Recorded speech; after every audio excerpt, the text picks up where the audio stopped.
Doesn't matter your race, your gender, or the religion that you believed in. It doesn't matter how you die. The people that are having these experiences are finding the same things on the other side. They're finding that unconditional love, bliss. They're running into their loved ones, their animals, the things that they loved in this life. So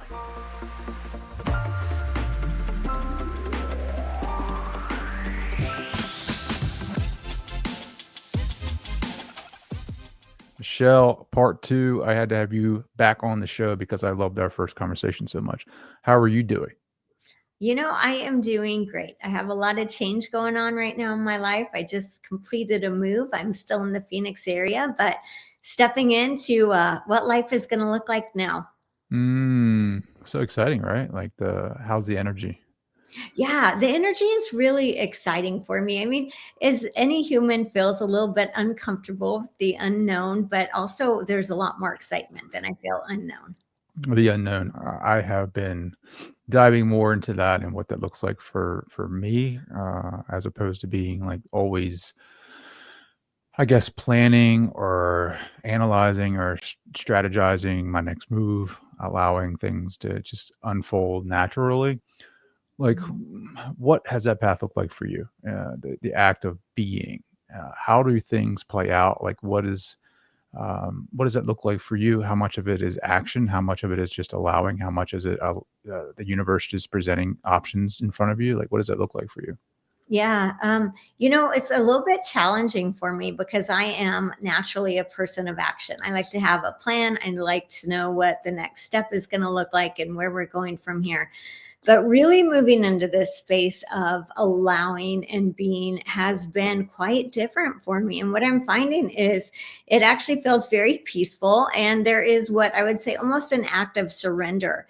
And so, what I've really come about believing is that when I'm looking at a situation and I might have concerns about which way it's going to go, I've just come to the decision that no matter how it works out, it's going to work out for my highest good. That thought alone has brought me so much peace with the things that have been going on in my life and in the world right now. How do you recognize the universe presenting you with an option, right? Or how do you recognize the direction that you need to go? Like when you hit up against a wall of resistance, how do you recognize it as a sign of like, hey, you shouldn't be pursuing this, as opposed to this idea, this model of perseverance, push through, struggle, that kind of conceptualization and manifestation?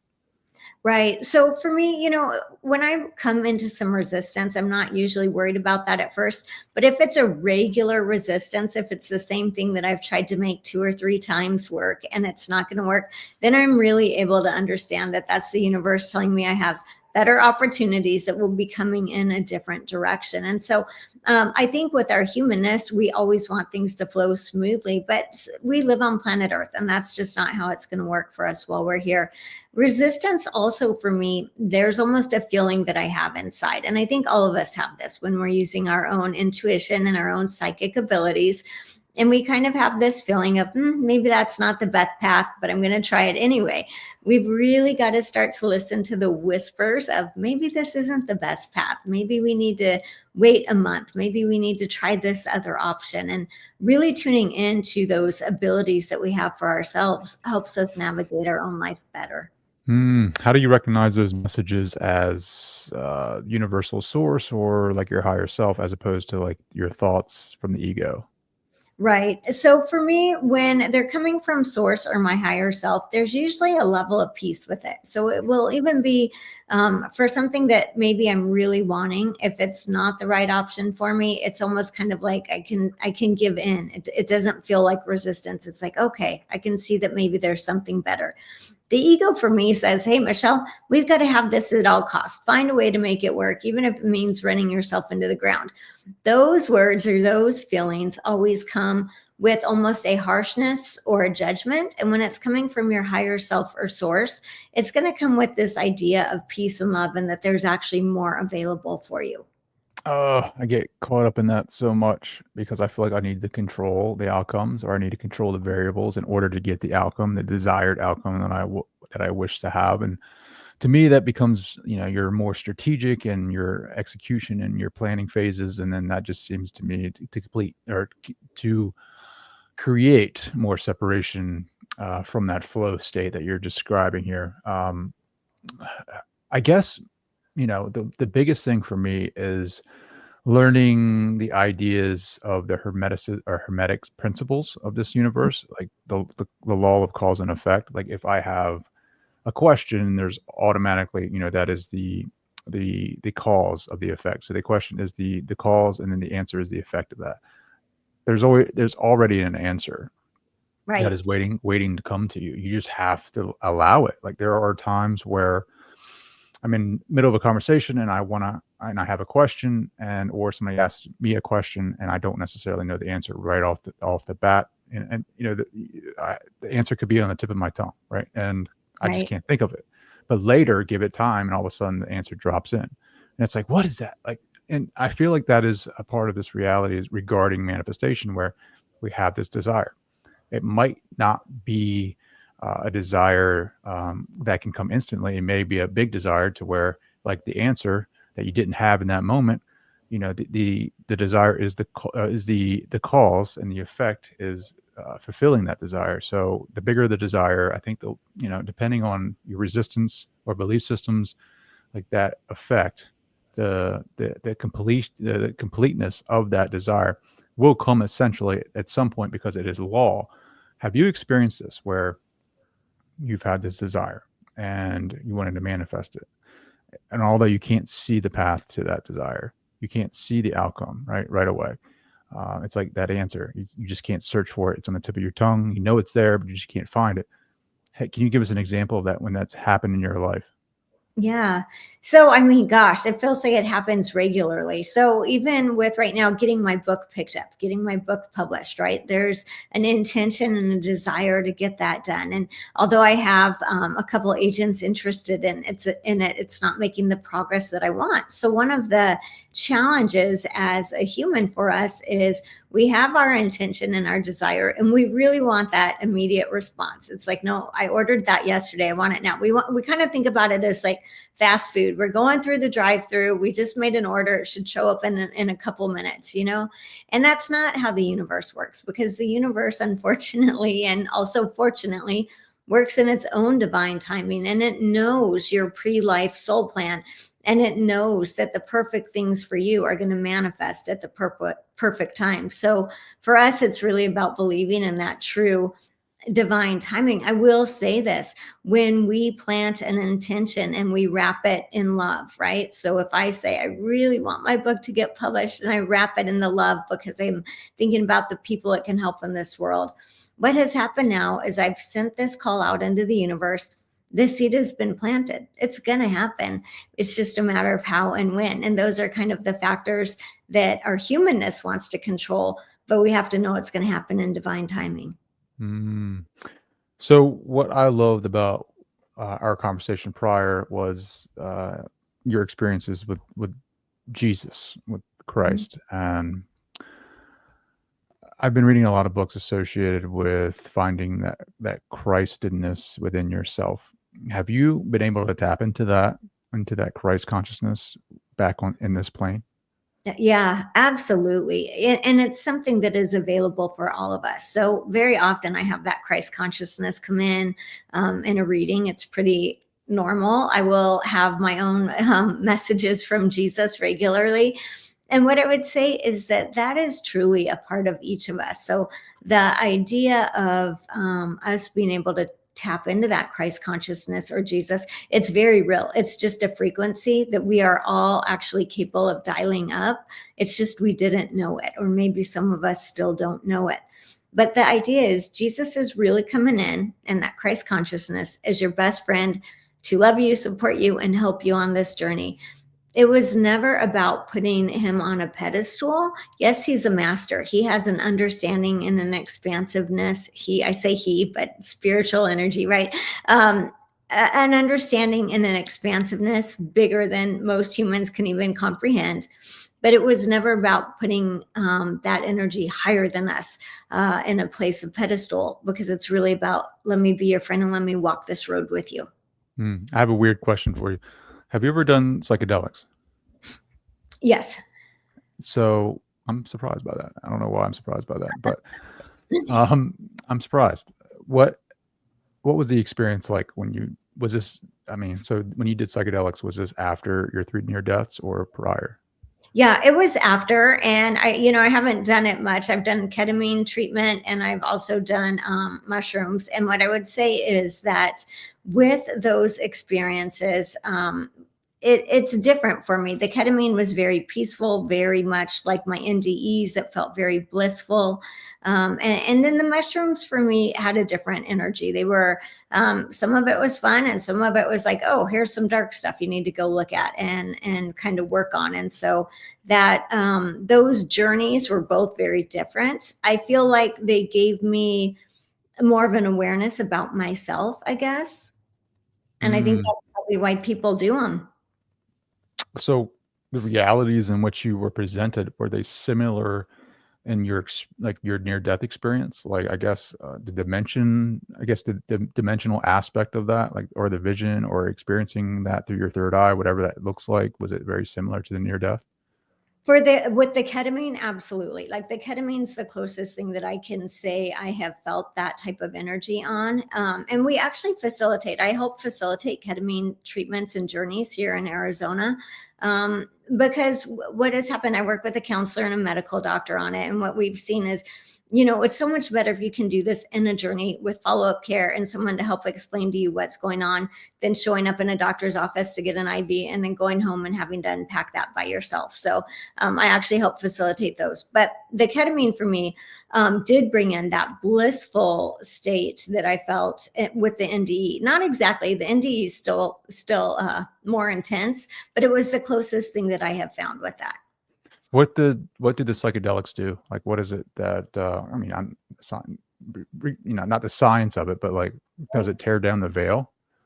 Yeah. So what it does is it helps kind of break down our human mind, right? So in our mind, we have all of these parameters. I have my human, Michelle wants, I want to see this happen. I think I need to do this. I've got all this structure built into my mind. And so when somebody does a psychedelic or does ayahuasca or does, whatever it is that they're doing, what happens is the structure of our mind breaks down. And when that happens, we actually can see the freedom and the abundance of opportunities that are really available to us. Wow. So it kind of deconstructs that construct of who we think we are, the personality. And so Mhm. I guess you're more plugged into reality as how it naturally is, or maybe the moment, as Eckhart Tolle talks about. Like, I've been reading his books too, and kind of looking at all the literature surrounding the present moment of now. But Mhm. it's so hard to, like, be in the moment, because like I'm trying to figure out and distinguish the difference between awareness Mhm. and the mind and the body, if that makes, or the mind body, because I find myself, like, when I'm driving, I'm very easily guided into these mental states of almost like a semi hypnosis, where I go into my imagination, like deep into my imaginal states, and I'm there while I'm driving. And then when I get to where I'm going, I don't remember how I got there. And then there's also like TV too. So those states are interesting to me, because I feel like we're very vulnerable in those, and like in the music that we listen to and the TV shows that we watch, like they're subconsciously, like, things are being dropped into our subconscious.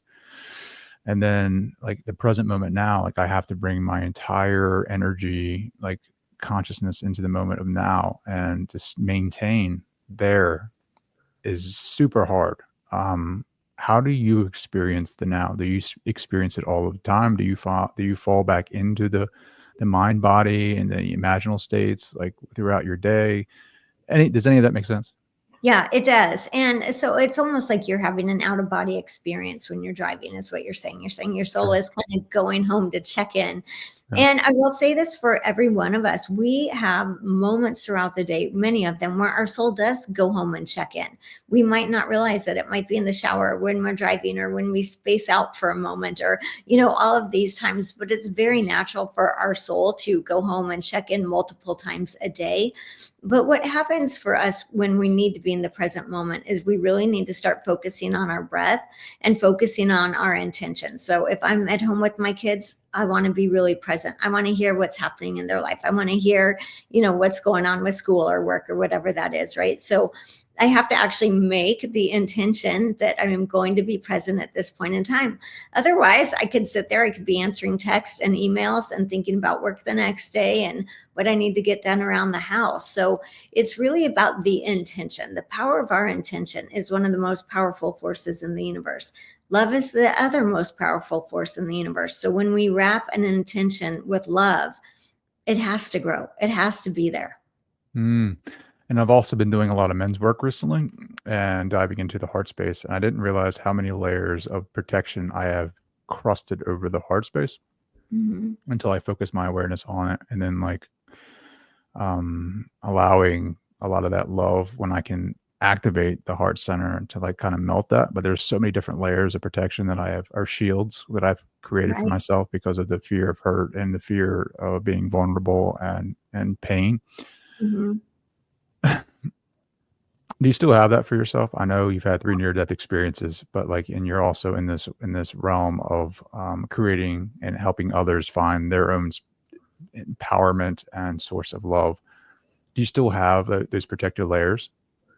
Yeah, I do. I wish I could say I didn't. I wish I could say they had dissolved. I have absolutely no fear of dying. I have no fear of spirit world and the love that they have for me. But do I have those protective layers around my humanness, the idea of falling in love again or something like that? Absolutely. Because, there's a lot of challenges as our humanness. And when you're talking about focusing on our heart center, I'll tell you, it's really common in my clients when I find that they're doing a lot of heart work, that they're opening the energy in front, but they forget about the back, right? When we think about our heart energy, it's almost like a galaxy. Think about a galaxy, and it's not just right here in front of us, it's all the way around us. And so, what we really want to do is open the heart energy behind us, too. People might have back pain, shoulder pain, just feel a weight on their back. But when we start to open like the whole energy field of the heart, that's really when true healing can start to happen. I never thought about that, the backside of the heart, because it's always front, right? Like, you're pointing front towards Yeah. something.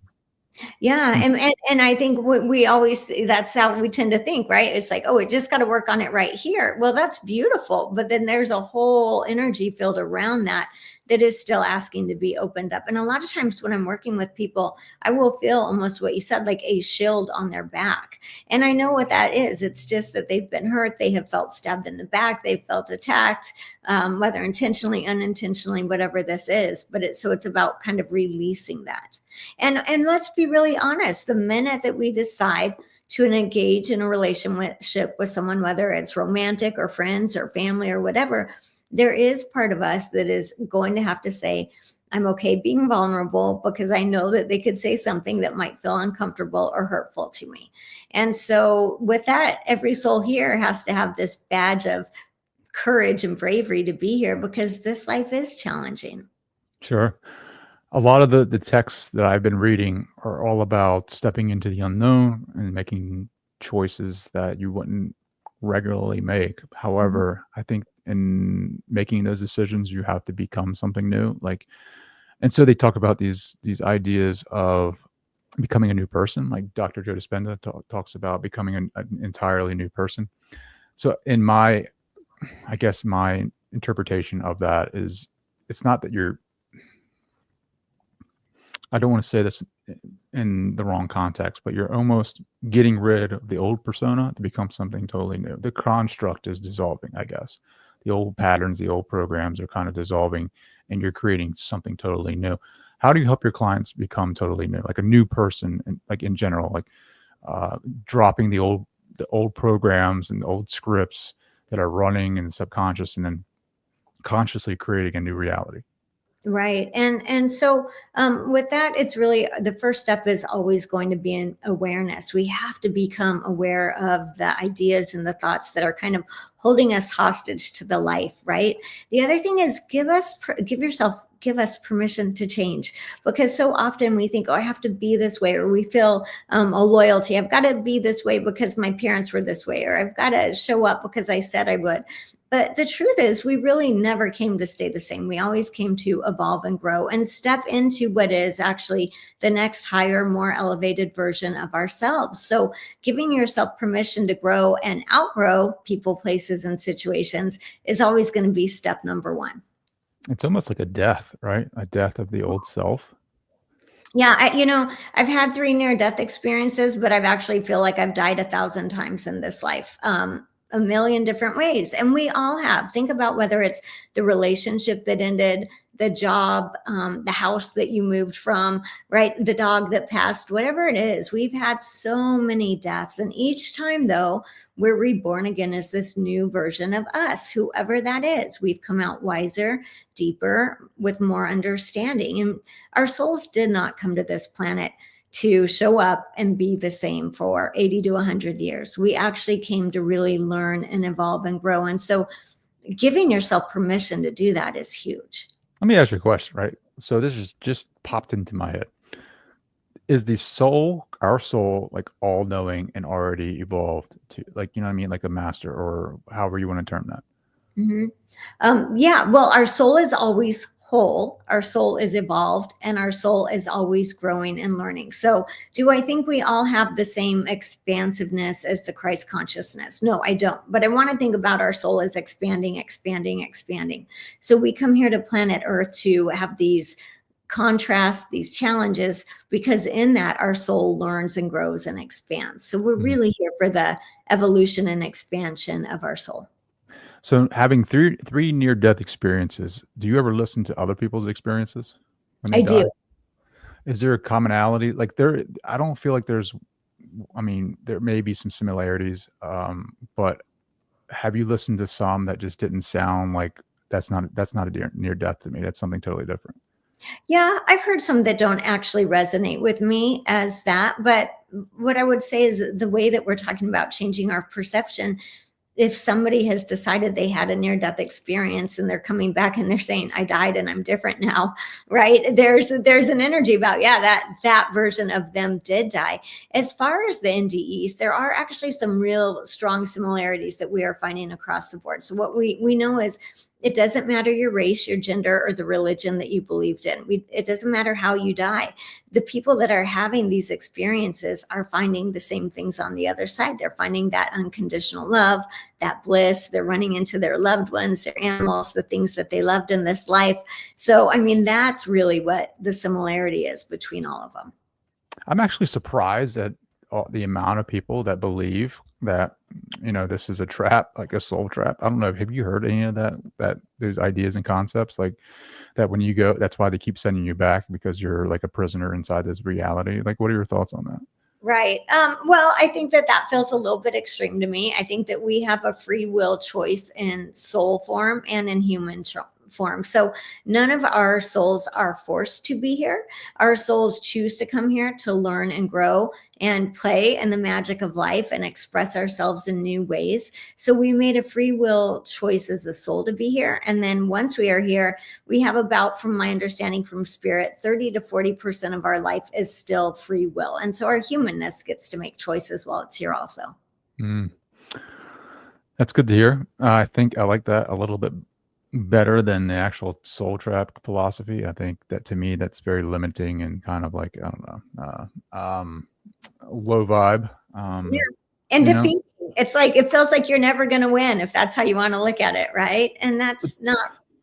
Yeah, I mean, but I feel like if that's your reality, that's what your reality is going to be. Like people that really pay attention to the news or the conspiracy theories, like that's going to be a reality if you pay attention to it and focus all your energy on it. Like that's the free will aspect, I guess, of this reality is like, what you place your attention on will come to you, what you will attract essentially. Absolutely. Mm, Absolutely. And that is the basis of all of our free will here. It's our perception. So it's the idea of if you have the flat tire in the morning, it ruins your day, you're having a horrible day, or it's okay, maybe it saved me from something worse that could have happened this morning and I just got to wait at the house till I get it changed, right? So our free will is 100% in our perception. We can look at challenging things in our life and we can say that this person, with the challenging, hurtful things they've said, have given me a space where I can grow and find myself more and bring in more of my true self. Or we can be just, eaten up with depression or anger or vengeance, depending on how we choose to identify the situation. sure. So, three near death experiences. That's just to me. Do you ever forget? Like, do you remember them in their entire totality of what they were, or is there almost like a memory veil? Because I feel like people that use psychedelics, they're always like they go there for the information. When they cross that veil, they have all the awareness, all the knowledge of the world, the cosmos. But when they try to come back, there's a blockage almost of where even when they try to take notes, they can't really, I guess, capture the essence of that experience. Do you have the memory of the entire entire experience and what that meant for you? Um, to the best of my knowledge, I do, right? Because I don't know what I don't know, or I don't know what I don't remember. But it is more vivid than this daily life. It is more vivid than this conversation that we are having. The colors, the smells, the emotions, the energy, the feeling of Jesus walking in. It's unbelievable. And it really is something that I feel like I carry with me every single day, as well as the messages from, the downloads that I've received. Hmm.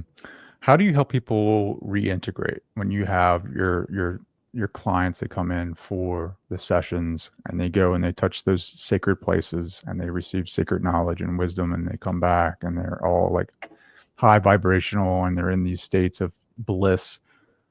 Going back into the matrix, going back into reality can be very hard, to say Yeah. the least. How do you support them?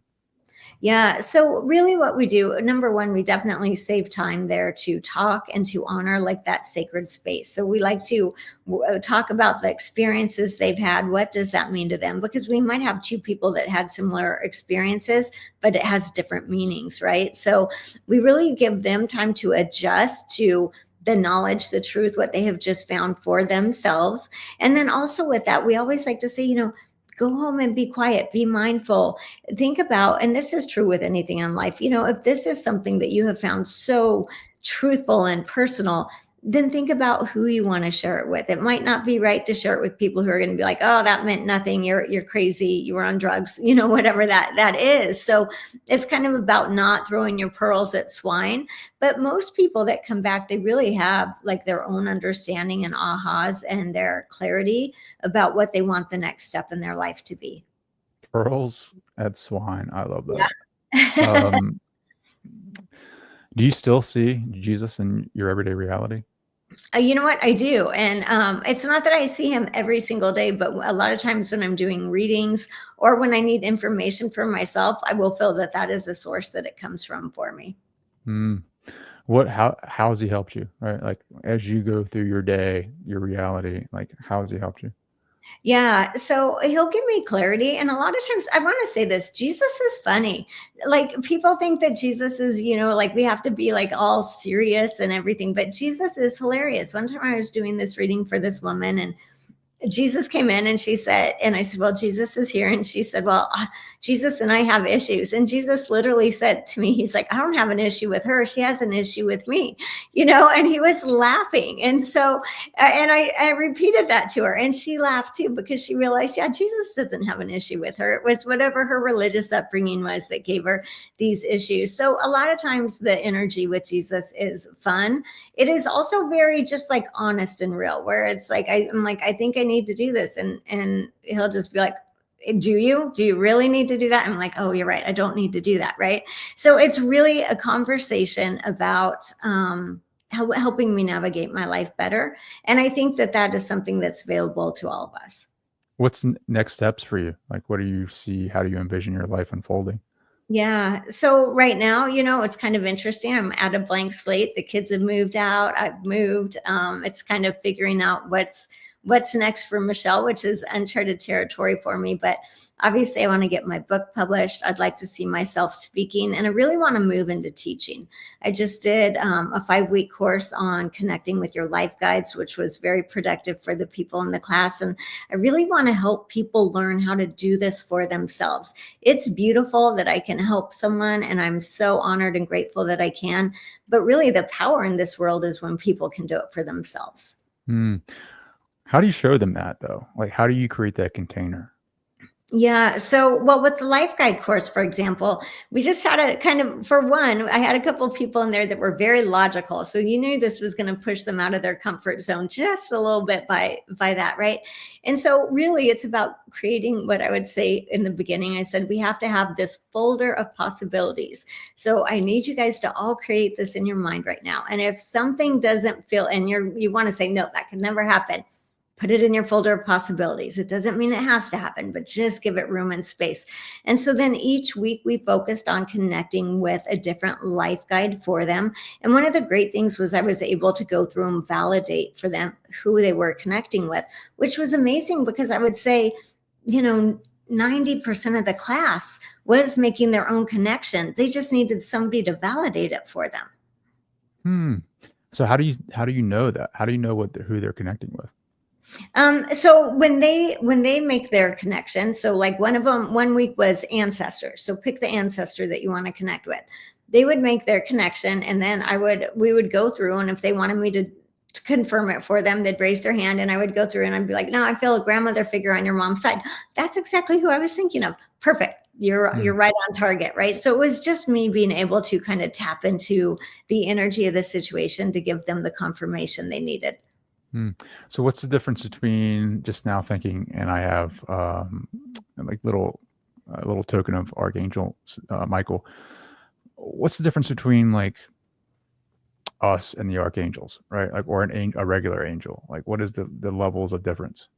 Yeah. So for us, we're having the human experience right now. And obviously, the angels are not. I do believe that they can have a human experience if they want. I just tend to believe most angels prefer to stay in that realm. There's a lot more peace and love and light up there. So their job really is to be very proficient and expansive and knowing at how to work with the energies that are in their dimension, if that makes sense. So I almost see them in a different dimension, even though they go back and forth between our human realm and that heavenly realm.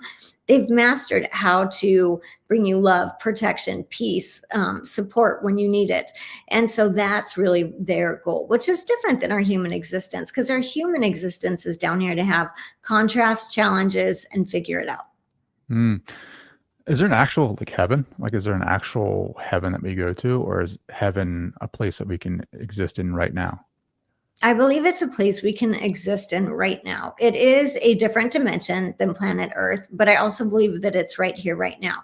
So your loved ones in spirit are walking around you every single day. They're right there. We just don't have the capability to see them with our human body, but it's a dimension that exists right here. And how do you see them? Do you see them with your third eye, or can you physically see them? No, I don't usually physically see them. I wish it would make my life a little bit easier, but usually my information comes through as feelings. So I'll be like, oh, this person feels tall. This person feels like they have brown hair. They feel like they had dark skin. They feel, so that's kind of how I get to connect with the other side. Oh, wow. And so, like, just people listening to this now, when people come to you who are skeptics and they hear these messages, how does it change their lives?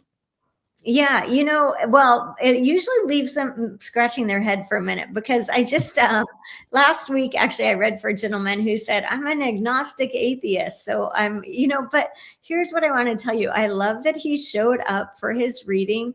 He showed up open-minded and he really left wondering more because his idea was like, oh, I'm an agnostic atheist. We'll see what happens. The fact that the information that I was able to bring through from his dad was so accurate, he has to go inside now and he has to question, how could I have known what I could not have known in my human form, right? And so it opened a door. And I'm fine with people being agnostic and atheist. I would just say be open-minded, right? Be open-minded. Mm.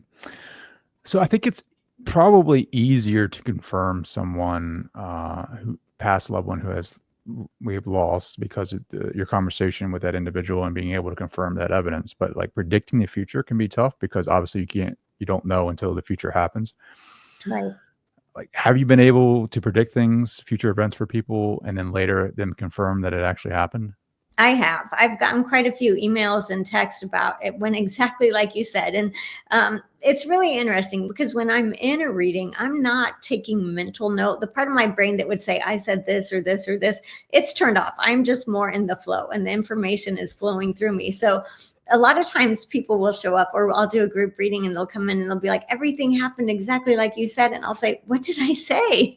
Because it's not actually me saying it. It's really coming from that higher source. We have free will. So I can sit here and I could say, this relationship, it's 90% going to work. It looks so solid for you. And then you could go home that day and decide you're done and walk out, right? So what we're doing when we're reading psychic energy is we're reading the most likely probability, depending on the trajectory that you're on at that point in time. What's the most popular question they ask you? And the most popular question is, do I walk around reading people all day long? People ask me that all the time. They think I'm in the grocery store reading everyone, or have the dog at the vet and I'm reading everyone. I get asked that more than anything. And the answer is no, I don't walk around reading people all the time. When I'm going into a reading, I open up my energy field. I'm ready to receive the information from my sitter. But after that, I kind of turn the volume down and I've got to go get groceries and do yard work or whatever it is that I have to do. I could only imagine if you're like walking through this world like wide open all of the time, like how exhausting that could be. It would be so hard. If you think about, every single person has loved ones in spirit, angels, life guides, and their own life path. It would actually be overwhelming. You wouldn't be able to function. So, all right. So, what do we have? Like you just mentioned a couple of I guess guides, angels, archangels, guides. What does the list look like for an individual as far as like help? Right. So I like to call it your spirit team. And on your spirit team, you will have your loved ones who you knew in this lifetime that have already transitioned. You'll have loved ones who you didn't know in this lifetime, but they know you and that you're related to. So maybe great grandma or great great grandma, whoever that is, right? We have a guardian angel. Everyone has at least one. Most people have more than one. We also have what I would refer to as like cherub angels that I see around people sometimes. And I see those around animals a lot. We have archangels, and the archangels are more well-known, I think, and they will come in to help you when you are working on certain tasks or certain things in your life. And then we also have life guides, and life guides is a very expansive group. Very often, your main life guide is going to be a soul that has had many human incarnations, because what they've done is they've mastered Earth realm, right? And so that's who you want on your team. You want somebody that knows how this planet works to help guide you so that you navigate it to really fulfill your soul's mission and your calling. And so we'll have at least one master guide that will stay with us throughout our lifetime. But it's very common to have more than one, or to have other guides that will rotate in on your team depending on what you're working on. Maybe you're getting ready to start a new business. We have guides and angels that actually specialize in this. And so for that year or that year and a half of your life, you're going to have those beings step into your team to help too. How do you know you're connecting with them? Not Michelle, but like the individual who's going in for a reading, who comes to see you to tap into that. When they leave you, for them to listen to this and kind of get guidance on how they can individually tap into that. Like, how do they know they're receiving messages? How do they know they are? Mm-hmm. Yeah. So usually the guides will come through and we'll talk to them about things that are happening in their daily life and the ways that they're sending them messages. And it comes in as a validation. So a lot of times people will be like, oh, I always wondered what that was or who that was from, right? I get that a lot from people. And so really it's a validation for them. So when we see numbers, when we see, I don't know, like weird, bizarre things in our reality, like, I see 333 a lot, right? Yeah. And 444. Is that like people are always like, what does that mean? They'll Google it and they'll search, and there's a million hits on Google about what 444 means. So is it just them sending it that as a sign of like, hey, we're with you, or does it specifically mean something? It usually means something. So I would say just look at the number itself. So if you're seeing triple fours, what does the number 4 mean to you? And then, if you're going to Google it, pick the one that resonates. Just read 2. Don't read 100. Just pick the 1 or 2 that work for you. And I do want to say this, Trey. I wasn't planning on doing this, but it just came in real strong. It's like, I got to say, Jesus and the Christ consciousness is here for you now. And really talking about how your relationship and your expansion with that energy is just, they're just showing it to me as like I want to say a supernova, like boom.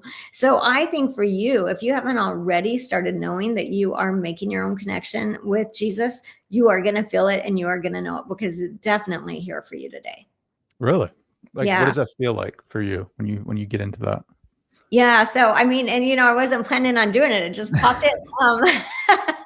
But here's what I'll say. But it feels like to me, because I feel Jesus literally right here on my right side. And I feel his energy saying, like, almost like, I've been waiting for you to want more of me, is the words that I want to use. So waiting for you to want to understand him better, waiting for you to want to say, like, what I feel like about Jesus is Jesus showed us who we could all be in human form. It's just it got overlooked, or it got twisted or changed with time.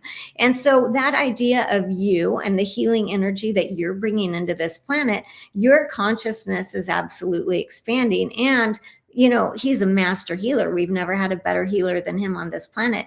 So today, what I feel like for you is he definitely steps in as one of your guides, saying, yeah, let's work on this relationship. Let's see where we can go from here. Oh wow, that's pretty amazing, because like that's who I've been tapping into recently, and I have this like picture that I like right next to me. Oh, Yeah, I mean well, it's Tor, right? cool. It's right. Okay, and just so everybody knows, we did not have this conversation before we started the podcast. So right there, that was the proof. So you said, well, how does someone know it's really their life guide, or that they're making this connection?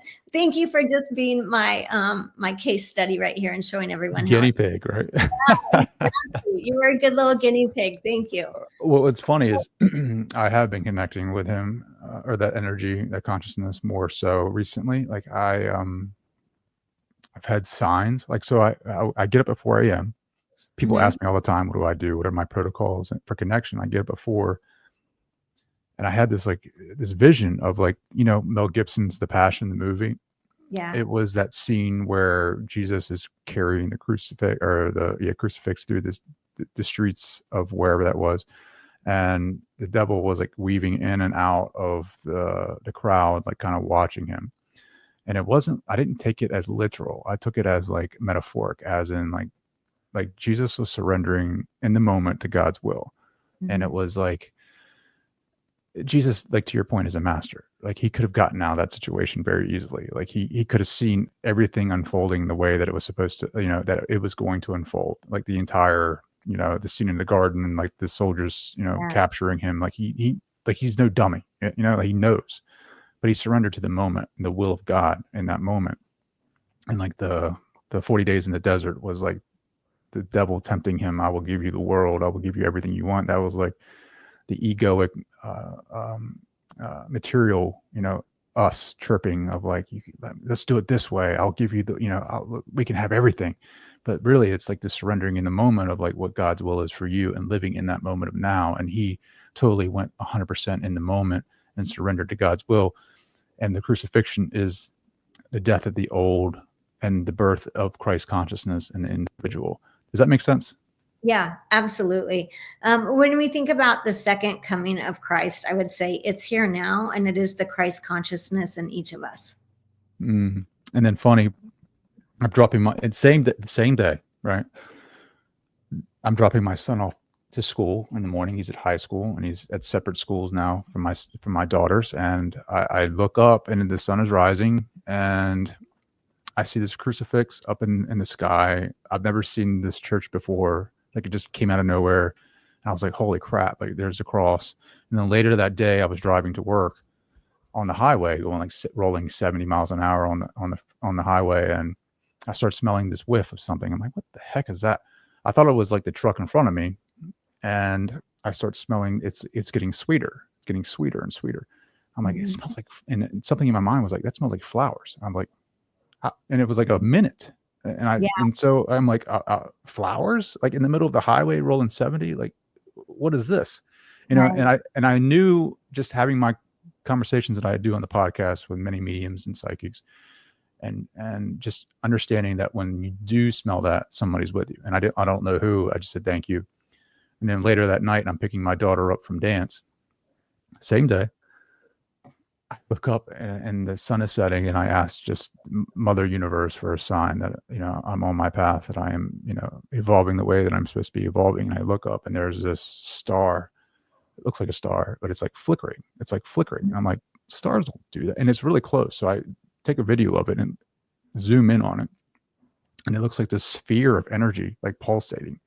Like Hmm. what, like Chris Bledsoe from the author of UFO of God has posted many of these types of videos of orbs in the sky, and it looks exactly like that. It's just this circle that is pulsating of energy and very clear, just like flashing. And I'm like, that's not a star. They don't do that. And then I can just hear the skeptic in my mind saying it, after the entire day of like four things happening, of like confirmation for me that I am tapping more into that. Like here I am, the ego still doubting the signs of like, you know, that isn't you evolving. That is just, this is science. Let's look at the science here. That is a star. They blink, blah, blah, blah. And, you know, the ego wants to dull down the experience, but there's the heart that knows what truth is.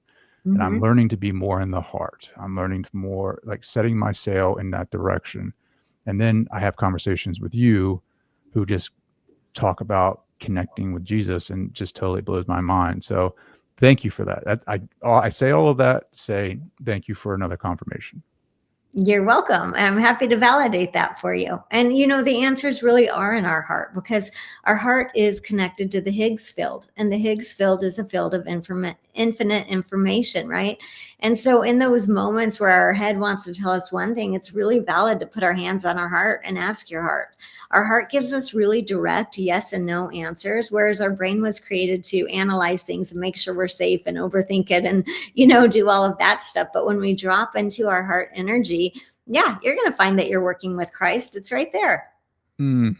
He doesn't, I think this might be the first podcast he ever popped in on, too, just so you know. Oh, wow. Really? So I'm very honored by that.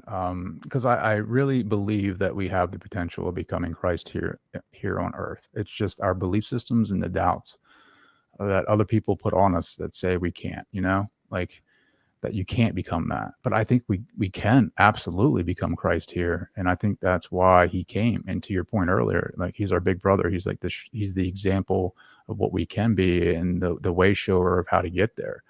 Um, I guess, my question is like, what are the next steps when you have, like, for me, I guess this is more a question for me, like, how do you step more into that consciousness? Yeah. So, well, for most of us, it's really about just starting to honor it, that this is real, this is happening, and I'm ready to take the next step. So then we start creating time in our day to do that, whether that is a meditation, whether that is driving with intention, like on this drive to pick the kids up from school, I'm open to any messages that come through for me. But it's really about starting to create the space and the life of intention so that you bring it in more easily and you're able to share it with yourself and others. How do we give more to the world? And I'm not talking about like a materialistic way where I'm giving money, which money is just energy. But I mean, like, how do I truly, live by the law of reciprocity? Like, how do I give somebody something? It could be money, but like more importantly, how do I give somebody love?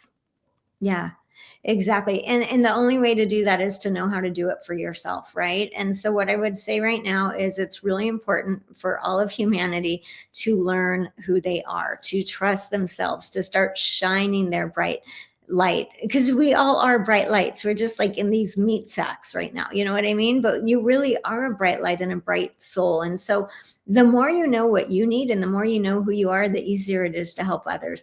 And one of the things that, I get to do with my work is I always get to hold this space for someone to heal and to reach their highest potential.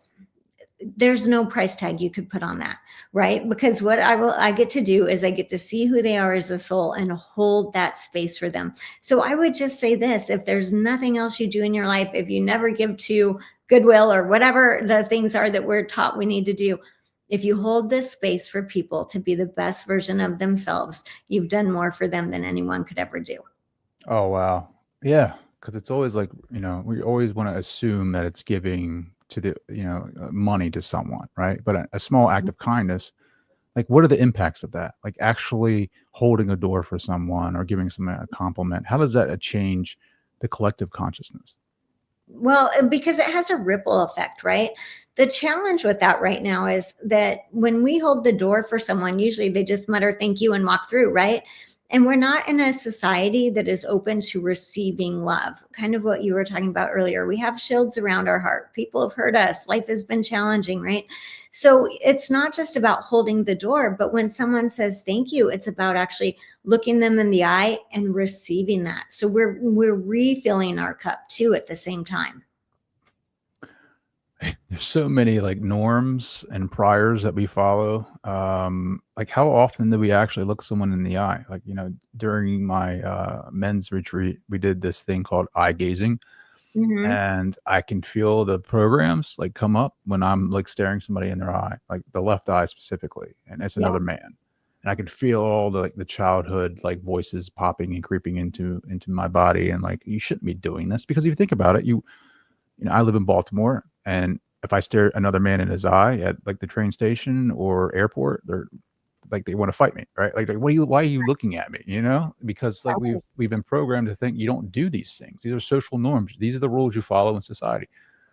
But when there's a connection that is made, I don't know, at the quantum level, at the soul level, like when you stare someone in their left eye and Hmm. you just are present in the moment for, I don't know, maybe 3 minutes, and you just look someone and connect with them at that level, like there's a difference in you. Like, I don't know what that is. Well, it melts you. What happens is your walls drop and you feel like you're actually truly being seen. And very often people are moved to tears with a pure stranger if they are able to spend that time looking them kind of, soul gazing or whatever we want to call that, looking each other in the eye because we're really giving each other that moment to truly be seen for the soul that you are, not just your human story. Do you ever get lost in like the judgment when you're at an airport or you're traveling to where you see someone's external and then you catch yourself kind of going back into that role of the persona of the ego and just saying, oh, like, all right, this is another soul just having a difficult life situation. And I just need to be, in this moment of compassion, like not from a place of betterment or, you know what I Right. mean? Like Right. judgment. It's more or less like, oh, like I see this individual, whether it's a parent or I don't know, someone in the airport. Like I've had these moments where I'm just, the old Trey comes in and I'm automatically making these assumptions and I shouldn't be. That's one thing that has changed me about the eye gazing was like connecting at that soul level, like the windows of the soul are the eyes. And like the compassion that I feel for people now is exponentially, more than what I used to. I used to just judge and just, now it's more or less like, man, like I just, I know they're going through it. Does that make sense? Yeah, absolutely. And that really changed for me after my third near death experience when I just came back with this greater understanding that we are all souls here taking a different course in life and being able to look at people and wonder what it is that their soul's trying to learn, and having compassion for their struggle or their circumstances. And at the same time, knowing there is a whole capable soul behind that human persona. So often in our humanness, we feel broken or we look broken, or we might say someone's broken, but we have to remember the soul is always whole. How's it changed you as a mother? Like, you know what I mean? Yeah.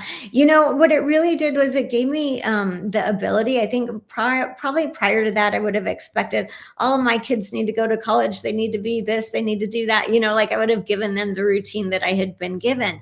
And really, what it does for me is I'm able to honor my kids as individuals. One of my daughters felt like she needed to come home for a year from college, and now she's gone back.